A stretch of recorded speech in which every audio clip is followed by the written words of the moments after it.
कोई इस तरह का प्रश्न करें। तो सर कल कैबिनेट में क्या क्या किस विषय पर चर्चा हुई? रात में 9:30 बजे? नहीं, मैं कैबिनेट का पार्ट नहीं हूँ।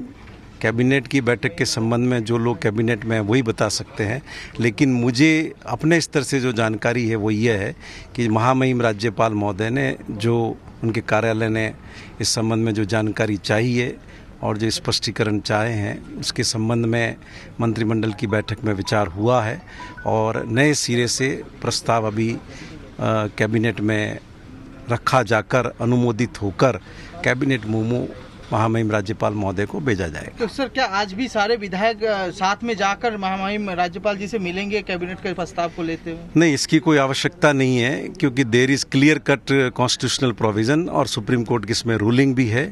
इसलिए ये तो डिले हो रहा था जो नहीं होना चाहिए था। इसलिए हम सब लोगों ने जाकर महामहिम राज्यपाल महोदय से प्रार्थना की कि संवैधानिक प्रावधान है जिसके आधार पर सत्र आहूत किया जाना चाहिए। और जो ये बातें सामने आ रही है कि आप हाउस में क्या करने वाले हैं या क्या एजेंडा है, तो देखिए विधानसभा के नियमों में साफ स्पष्ट है। इसके लिए कार्य सलाहकार समिति बनी हुई है।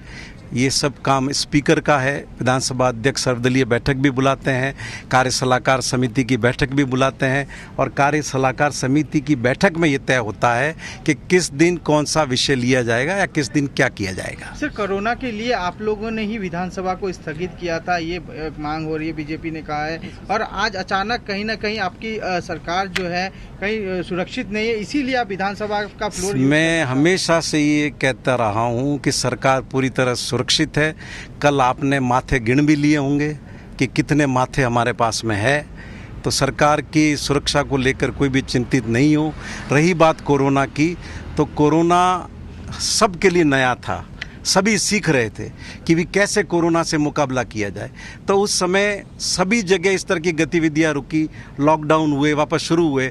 कनाडा की पार्लियामेंट तो हमसे बहुत पहले चालू हो गई है और अभी भी देश के अंदर अनेक राज्यों के अंदर सत्र आहूत किए जा चुके हैं।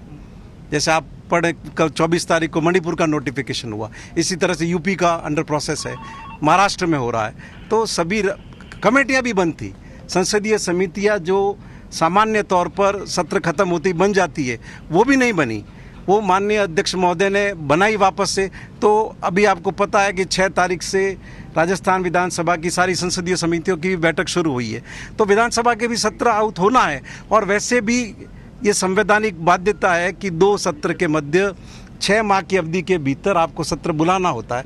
और राजस्थान विधानसभा का सत्र जो स्थगित हुआ था उसको भी 4.5 महीने हो चुके हैं, तो इसमें कोई नई बात नहीं है, ये सब सामान्य प्रक्रिया का हिस्सा है।